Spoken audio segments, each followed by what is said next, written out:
On Two Wheels this week, Jeff spends a day with the British Superbike team. I ride Honda's CB500 and Wayne gets to grips with some fancy artwork.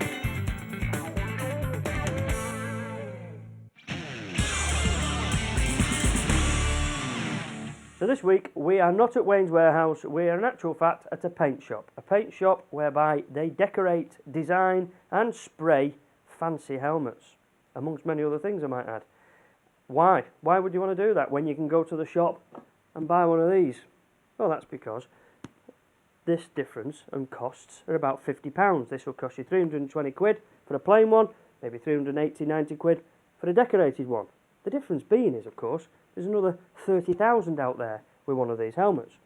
Whereas if you had one decorated such as this, Dangerous Brian's, a beautiful bit of kit it is indeed, might cost you a couple of £100, mind, but it's a one-off, one only. And this is done by a guy called Mike of Rage Design in Cheshire. Now, that started life like that. 450 quid worth of helmet. And then ended up like that. And I suppose you'd want to know how that is done. Well, it's done with the aid of one of these.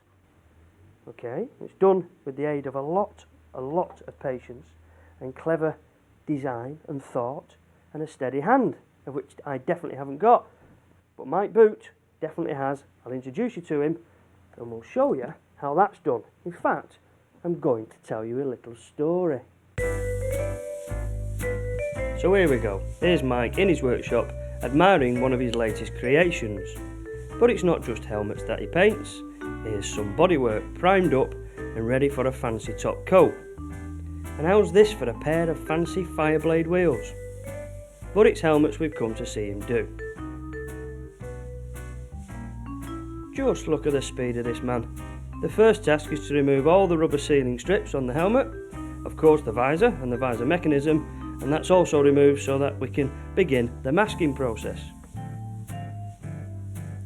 The idea of masking is to prevent any unwanted overspray on the inside, so that means sealing up the base as well as everywhere else.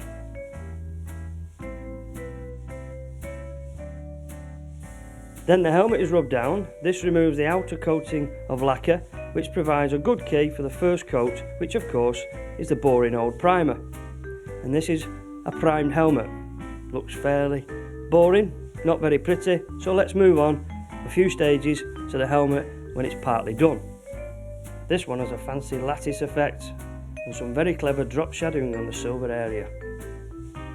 To achieve this, Mike applies masking strips all over the helmet, and on top of these some masking tape.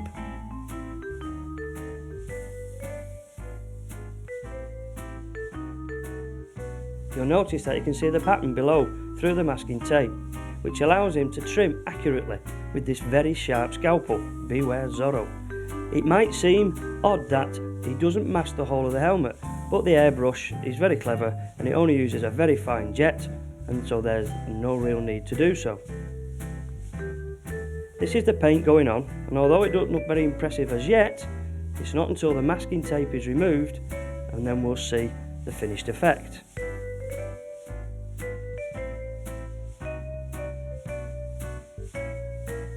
There you go.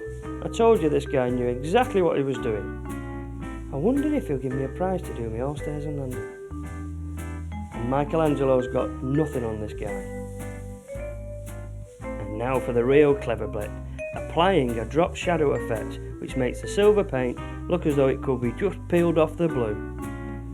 Back to the masking tape, but this time it's transparent, because Mike has to trim very accurately along the edge of the silver.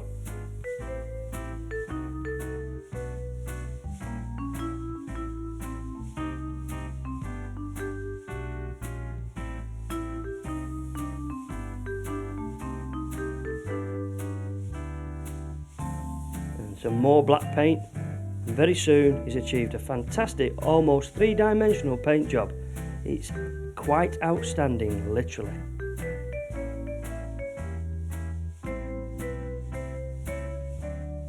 The helmet has to have a shark design on the back, so a quick change of colour and back to masking, but this time using stencils which Mike has pre-cut. This one is for the shark's teeth.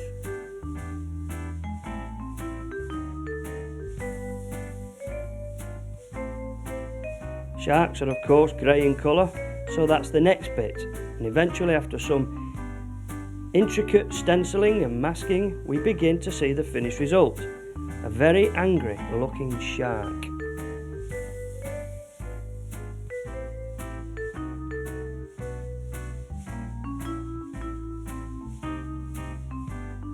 It's nearly finished now, but no way was he going to get away without letting me have a go. But Mike wasn't so impressed, but I thought it looked absolutely brilliant. Finally, the helmet is lacquered and polished, reassembled with all its plastic bits, and the visor on, and it's fit for any head. Would you like my little storybook there, Mike? Absolutely wonderful. You were a part of that, weren't you? I'm impressed. You were the pictures and I was the voice. I tell you what though, I am decidedly impressed. That is amazing. I saw this when you first started and it was ugly, plain and boring, and now a work of art. Amazing. I mean, how long did it take you to get that clever to do something like that? From the word go, it's took me about 3.5, 4 years. Yeah, I can imagine. Every day, of course, because it's Obviously, your profession. And then, to do a job like that, it must have took hours and hours to do this paint job. That's taken about 2 weeks work from preparing it from the original helmet to lacquering it and polishing it. Yeah, and obviously that's segregated into many hours. So what, are you talking half a dozen hours or something like that? Probably 10 hours. Really, 10 hours blinking it.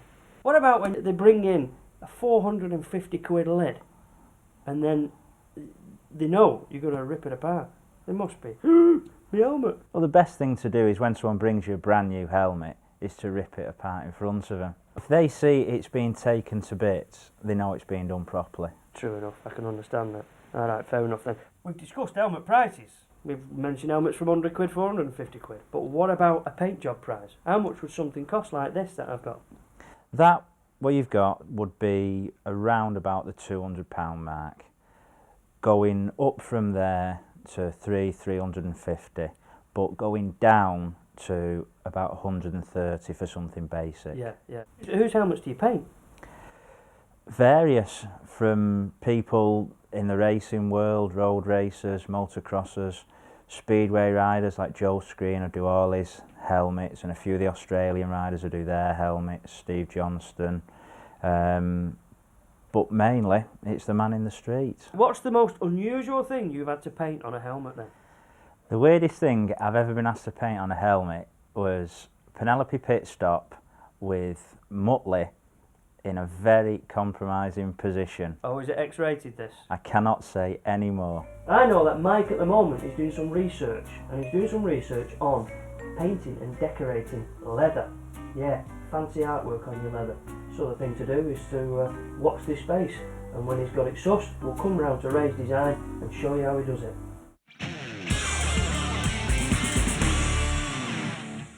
Just to prove that we don't only ride fancy sports bikes and that life doesn't just revolve around race replicas, psychedelic paint jobs and impressive performance figures, I thought we'd have a look at something really sensible. Here it is. What could be more sensible than that?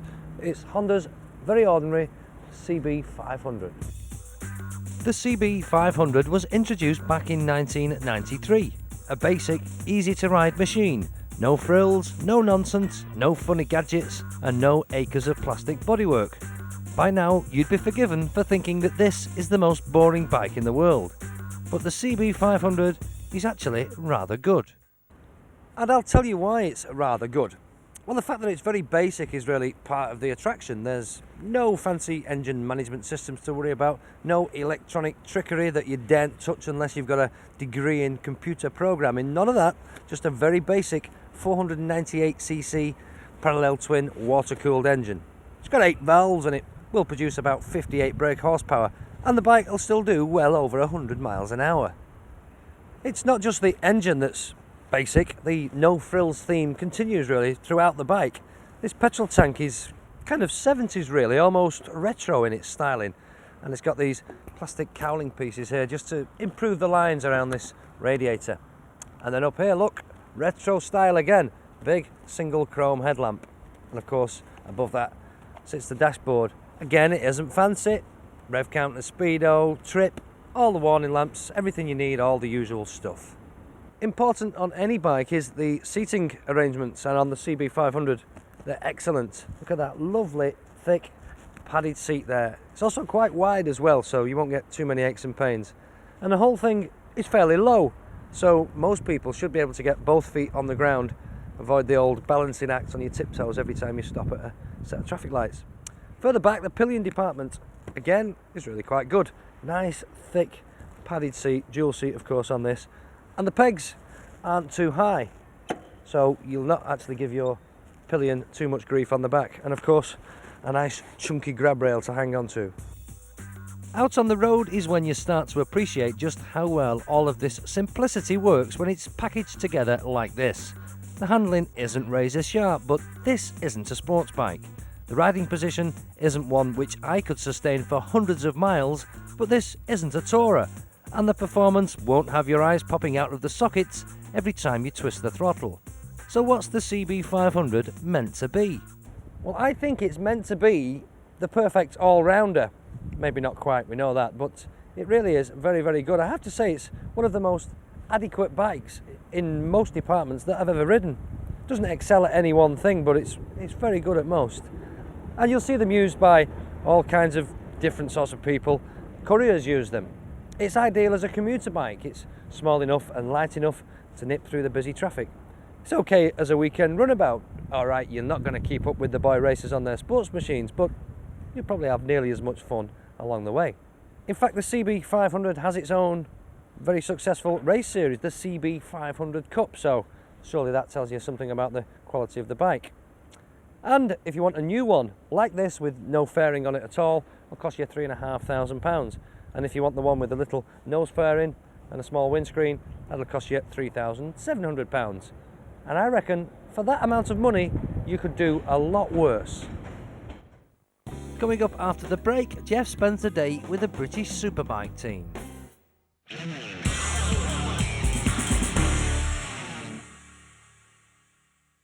Race bikes are incredibly complicated bits of kit, and they're very sophisticated. And here's a sophisticated guy with me. This is Matthew Carter of PI. They look after all the data logging on the bikes.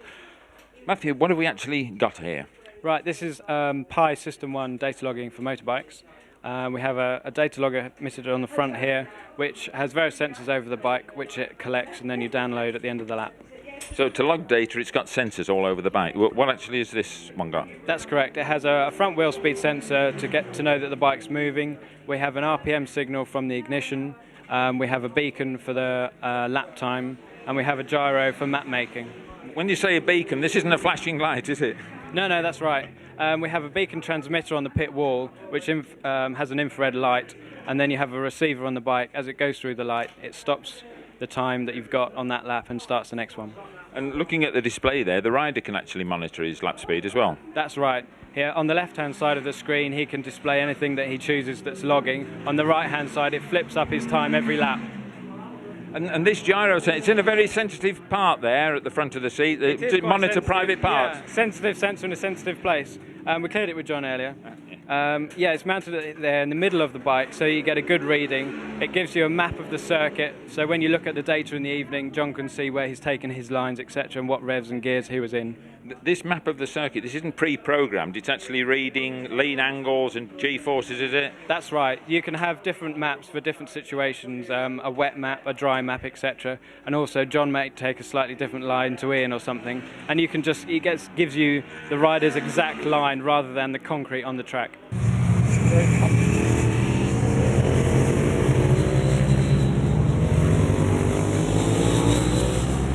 Well, Matthew, I've got the black box in my hand. Very lightweight it feels as well. Yes. So what happens now? Right, what we do now is we come in after the session. We then plug in the computer into the logger, like so. The information is downloaded within 2 seconds. And I see you've got it on the toolbox. Is there any reason? That's right. Well, the team used the data logging in the computer just as another tool. Enabling them to gather information about the bike and make decisions to change. So it's in its rightful place. Okay, exactly. Far away then. So we have here the gyro generated map, so you have the position on the track, etc. We've got the The arrow there is where the beacon is on the pit wall, so they know where they're getting their lap times from. So this is one John Reynolds did earlier, This is one he did this morning, yeah. Yeah, okay. You've then got the outline of the track, which is the actual line that he's taken, and you can then add on the split times, which is giving you the times between all of those points, so he can reference those with each individual lap to see where he's gained and lost time. It's a brilliant piece of kit. And are there sort of other pages behind it? I mean, you can manipulate the data, no doubt. Yes, you can. You can graph any of the traces, like revs. Oh, right, yeah. You've then got an outlap there with the revs trace, and you can see on the PC the cursor moves on the on the map. Just like they do on the telly when they're in the position of cars then, yeah. Exactly, So it's, and again, all this is your own kit. You've designed all this? Yes, we've developed all of the hardware ourselves. We design all the boards, the black boxes, and we write all the software ourselves as well. And I think this little slogan here captured it all, and it's not big, but it is clever. Exactly what the system is. Excellent. Well, thanks very much, Matthew. Thank you. Well, no matter what you do to your bike, if you set the engine up and all the rest of it, you're not going to go anywhere unless you've got the suspension straight. I've got with me Wayne Lamb of Proflex. They've developed special shock absorbers, and Reve Racing are running with one. Wayne, tell us about this special shock that you got on here. Yeah, the shock absorber works different to a conventional unit. By just on the damping side, instead of having just shims and a piston, we also have a needle down the centre of the body, which can be made to various tapers, so that the damping can be made to the rider's requirements, like soft, slow, and then soft again, which is basically like a carburettor. But also the other thing that this shock incorporates is a heat-sensitive damping control. So, as all conventional shocks, as the shock starts to work and the oil gets warm, it gets thinner, which often causes shock fade. But in this, the thermostat works from 0 degrees to 130 degrees. So whatever you set the damping at, it stays constant. Well, is that an electrical thermostat or what? No, it's a patented design. It's a bit like a fluid in a thermostat in a car. Yeah, or on a radiator control on your domestic radiator. Yes, yeah. So it's adjustability really that yours has got. It's more fine tuning. Yeah. You can really fine tune it to the rider's requirements. Okay, now you do road shocks as well, do you? If the road rider wants one. Yes, we do. Yeah. Yeah. And what about, have you got any hints and tips for us for setting up suspensions? A lot of mystique to it. I mean, can you give us some tips on our bikes we've got outside? Yeah, we can give you some quick tips to give the riders some idea. Okay, thanks, Wayne. Okay, Wayne, here's my bike. What's some sort of simple tips from ground up, as it were? Right, the first thing we need to do is see what sort of travel you're getting on the rear shock and on the front forks. And by doing that, we just use electrical tie wrap around the forks at the top and also at the top on the rear shock. Which then slides down to show you how much travel you're getting. Yeah, so as the suspensions come up, it'll move that and leave it there right on the stand. And then you can see then if it's going through the bump stop or only halfway, so then you can know if your spring rate is soft or too hard. Yeah, so you can really see what effect you've had on altering it then. That's right, and then as you change the damping yourself, you can see then how much or how little that the tie wrap works after that. I saw you with some of the other guys, you were actually pressing the bike in the middle on the tank. What was the idea of that? Yes, to try and get the bike to match, the rear and the front should both match, and to do this you find the middle of the bike, we can get it up. Don't drop it.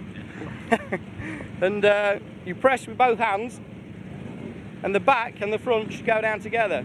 But on this one they don't, because the forks are harder than what the rear is. Right. But is that something that you can find to a rider's preference? I've actually found that the front forks are okay, it's the back that I've found too hard. That's right, so then you suit which way it is, so then you have to alter the back to come down the same as the front.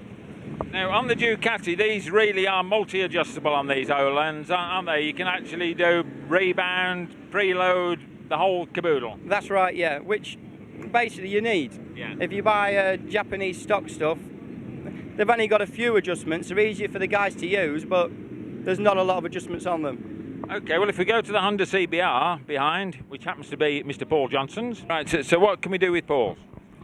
We do the same thing again. We try the tie wrap on the front forks and on the rear shock. Press the bike in the middle to see if the suspension matches.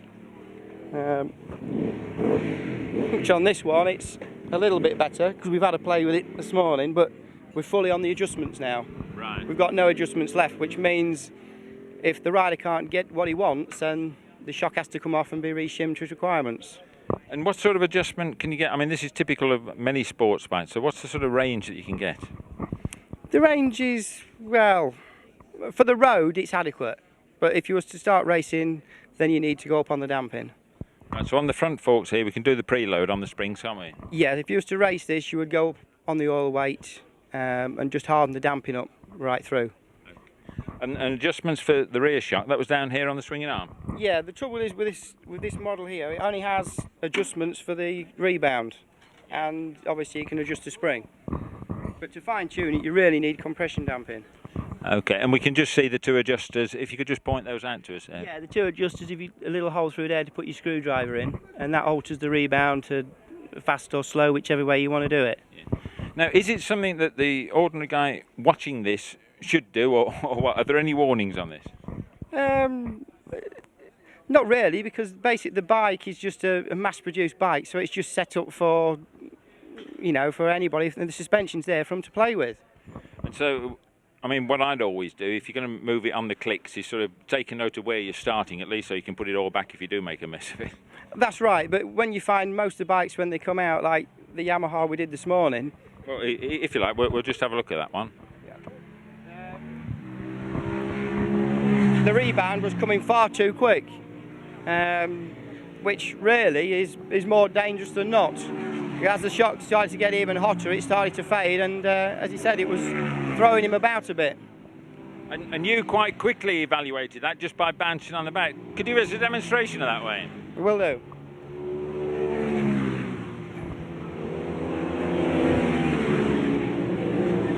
Now, you've had a play with this one now, haven't you? That's right, yeah. Before, when we pressed it down, it was turning too quick. Yeah. It was like nearly picking the back wheel off the ground. It was topping out.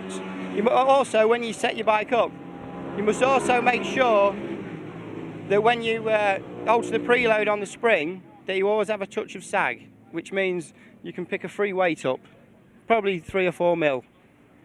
Yeah, so that means the sag means the spring is already partially compressed. That's right. So when on the return dampen, it's not topping out, it's not kicking the back wheel up. Yeah. And are you always available for advice, or is there a charge for that, Wayne? No, the advice is all free.